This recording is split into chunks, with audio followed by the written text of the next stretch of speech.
Hello दोस्तों, स्वागत है आपका द स्टूडेंट चैनल में।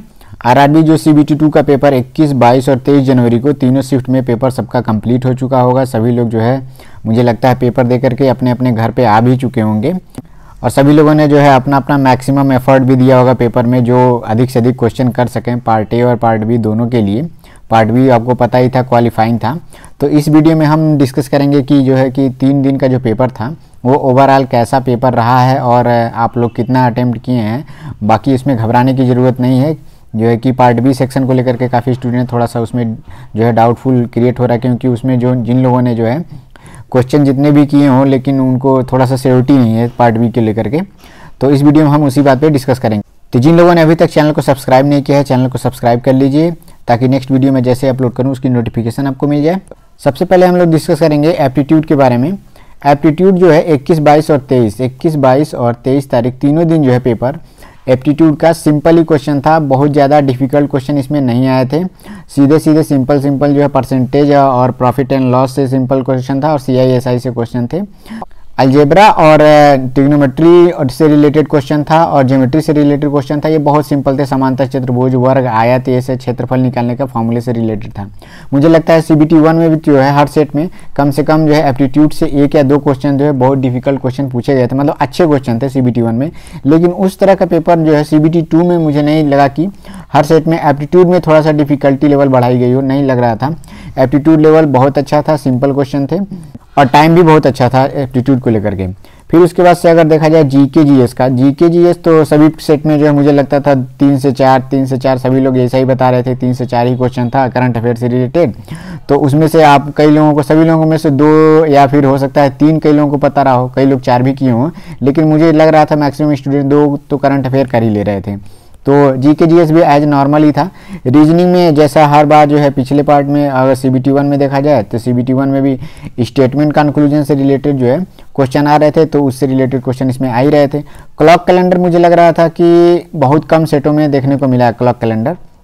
एक आध सेट में मुझे पता चला कि कैलेंडर जो है पूछा गया था, कैलेंडर पूछा गया था और क्लॉक तो मुझे नहीं लग रहा था पूछा गया था। इससे रिलेटेड क्वेश्चन थोड़ा कम था। तो रीजनिंग भी ओवरऑल बहुत टफ नहीं था, बहुत सिंपल ही था रीजनिंग। पार्टी में देखा जाए तो मैक्सिमम किसी से भी अगर आप पूछेंगे तो पार्टी में कोई नहीं कहेगा कि बंदा कि अगर मैं जो है कि 60 से अगर मैंने कम किया हो। सभी लोग 60 प्लस या फिर 65 क्वेश्चन से प्लस ही क्वेश्चन जो है सभी लोगों ने पार्टी में अटेम्प्ट किया हुआ है। तो ये देख लीजिए, मुझे तो जहाँ तक पता चला है कि 60 प्लस, 65 प्लस, कई लोग 70 प्लस भी अटेम्प्ट किए हैं, 80 प्लस भी अटेम्प्ट करने वाले लोग हैं। तो मैक्सिमम अगर देखा जाए तो कम से कम 60 या 65 क्वेश्चन तो सभी लोगों ने पार्टी में अटेम्प्ट ही किया है। मुझे लगता था क्वेश्चन बहुत ज़्यादा टफ नहीं था पार्टी का लेकर के। बात अगर पार्ट बी की जाए तो पार्ट बी पोर्सन इसलिए सबको टफ लग रहा था कि ये ट्रेड से रिलेटेड था और ये सेक्शन जो है सभी लोगों का छूट गया था। जैसे कई लोग जो इंटर में फिजिक्स और मैथ अगर भरे थे तो फिजिक्स और मैथ भी उन लोग का इंटर हाई स्कूल में पढ़ा हुआ मैथ था, तो वो छूट गया था। लेकिन मुझे पता चला है कि पार्टी में जो पार्ट बी में फिजिक्स और मैथ जिनका आया हुआ था वो सिंपल क्वेश्चन अगर पूछा जा रहा था पार्ट बी में फिजिक्स मैथ को लेकर के।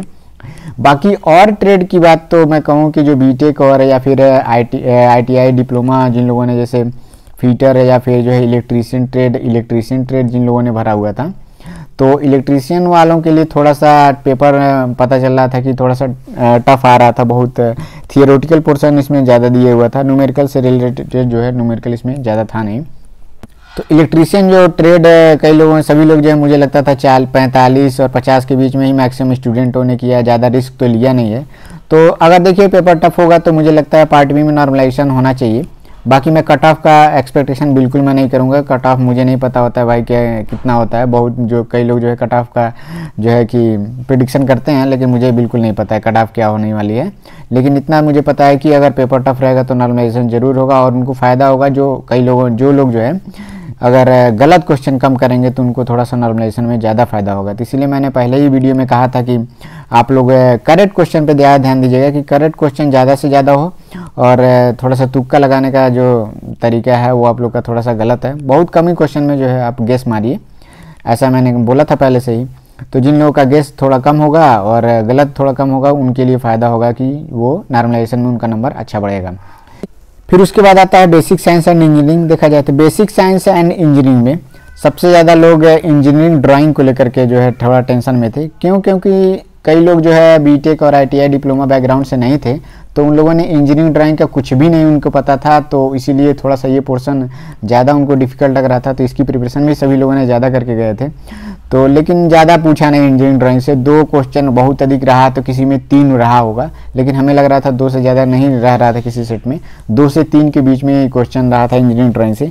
सबसे ज़्यादा स्टूडेंट जो बता रहे हैं वो कह रहे थे हीट एंड टेम्परेचर से क्वेश्चन था, और इलेक्ट्रिसिटी से जो है क्वेश्चन था, फिर यूनिट से रिलेटेड क्वेश्चन दिया हुआ था, यूनिट डायमेंशन कई लोगों में पूछा हुआ था।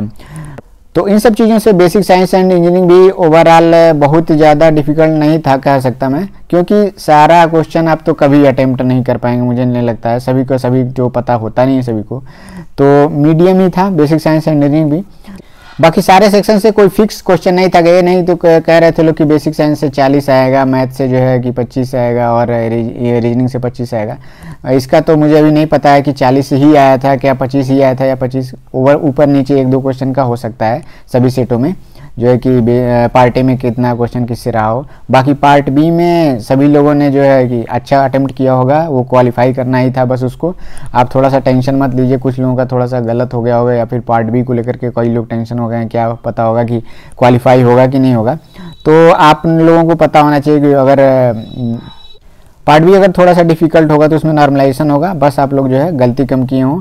और सेफ अटेम्प्ट 27 नंबर सभी लोगों के लिए लाना बहुत मुश्किल नहीं है, लेकिन पेपर को देखते हुए इलेक्ट्रीशियन ट्रेड वाले थोड़ा सा ज़्यादा टेंशन में आ रहे हैं, क्योंकि जो है उनके लिए लग रहा था पेपर टफ था, और ऑब्वियसली बात टफ था क्योंकि सिलेबस भी बहुत ज़्यादा बड़ा होता है इलेक्ट्रिकल का। इसमें कोई भी पार्ट करके नहीं होता, पूरा इलेक्ट्रिकल में इन लोगों ने पूरा इलेक्ट्रिकल तो डाला ही डाला था, इलेक्ट्रॉनिक्स को भी इन लोगों ने पेपर में इंक्लूड कर दिया था। तो इलेक्ट्रॉनिक्स का भी पोर्शन उन लोग को इलेक्ट्रिकल वालों को पढ़ना था। कई लोग तो इसमें भी कंफ्यूज थे कि सिर्फ इलेक्ट्रिकल का आ रहेगा कि इलेक्ट्रॉनिक्स का, तो दोनों मिक्स ही करके इसमें दे दिया था, तो इससे थोड़ा सा उन लोगों के लिए दिक्कत हुई।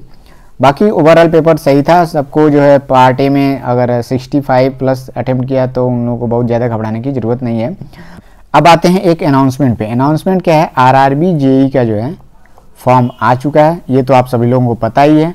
आरआरबी जेई का फॉर्म कई लोगों ने भर भी चुके होंगे, तो जिन लोगों ने फॉर्म नहीं भरा है 30 तारीख तक शायद लास्ट डेट है, 30 तारीख से पहले जो है फॉर्म भर दीजिए, फाइनल जो है पेमेंट करके उसको सबमिट कर दीजिए।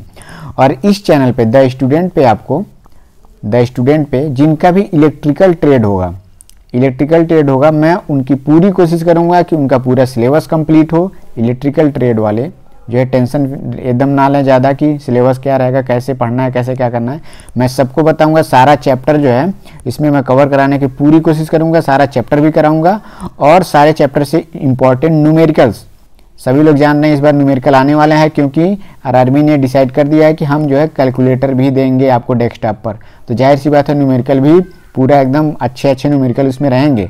आपको ये नहीं पॉइंट में भी वैल्यू निकालना रहेगा, थीटा उटा जो भी दिया रहेगा सबका आप जो है कैलकुलेशन आपको करना होगा, क्योंकि जब कैलकुलेटर दिया रहेगा तो आपको टेंशन लेने की उनको तो ज़रूरत है नहीं, और आपको भी टेंशन नहीं लेना चाहिए। न्यूमेरिकल पोर्शन भी करना है आपको, पूरा थियरी भी करना है, तो हर चैप्टर में मैं थियरी भी पढ़ाऊंगा, इंपॉर्टेंट फार्मूलेज प्रूफ भी कराऊंगा जो भी संभव होगा, और उसके बाद से जो है कि हर चैप्टर से मैं इंपॉर्टेंट क्वेश्चन की भी सीरीज लेकर आऊंगा, और उसमें थियरीज भी रहेगा, न्यूमेरिकल भी रहेगा, एकदम लाइन बाय लाइन से स्टेप बाय स्टेप आपको समझाया जाएगा। इलेक्ट्रिकल वालों के लिए मैं जो है इंपॉर्टेंट जो बुक होगी मैं बता दूंगा नेक्स्ट वीडियो में, इंपॉर्टेंट बुक क्या होगी और क्या क्या पढ़ना है। बहुत ज़्यादा जो है आपको बुक खरीदने की ज़रूरत नहीं है, मैं स्टैंडर्ड बुक से ही जो अच्छे क्वेश्चन लेकर के आऊँगा उनको जो है मैं सॉल्व भी करा दूंगा। बाकी 1-2 बुक मैं आपको रिकमेंड कर दूंगा, मैं मार्केट में देख लेता हूँ कि जो है कौन सी बुक थोड़ा अच्छी है, जो आरआरबी की अच्छी प्रिपरेशन आपकी हो जाए जिससे, ठीक है। और पार्ट ए में जो CBT 1 अगर उसका होगा उसके लिए जो है मैं एप्टीट्यूड का जो पोर्सन है एप्टीट्यूड वो मैं कोशिश करूंगा पूरा का पूरा एप्टीट्यूड भी मैं कवर कराऊं, और इम्पॉर्टेंट क्वेश्चन मैं कवर कराऊं। बाकी मैंने CBT 1 के जो पेपर थे उसको तो कवर कराया ही है, तो वो भी आप लोग जरूर देखिएगा। बाकी बेसिक इलेक्ट्रिसिटी का भी मैंने पोर्शन जो है आरआरबी ALP जो CBT 2 का जो पेपर था उसमें भी मैंने बेसिक इलेक्ट्रिसिटी तो कवर कराया ही है, तो बेसिक इलेक्ट्रिसिटी वहाँ पे आप लोग देखते रहिए, जो काम आएगा कम से कम जरूर काम आएगा, जिनका इलेक्ट्रिकल है जेई में जरूर काम आएगा जो थियोरेटिकल पोर्शन है, ठीक है। और ALP में अच्छा पेपर होने के बाद अब आप लोग जो है साइको के लिए भी तैयार रहिए, क्योंकि आपको साइको भी देना है, ठीक है। तो आप लोग जो है प्रिपेयर रहिए, थोड़ा 1-2 दिन मस्ती करने के बाद आप फिर से पढ़ाई में जुट जाइए। थैंक यू दोस्तों, बेस्ट ऑफ लक।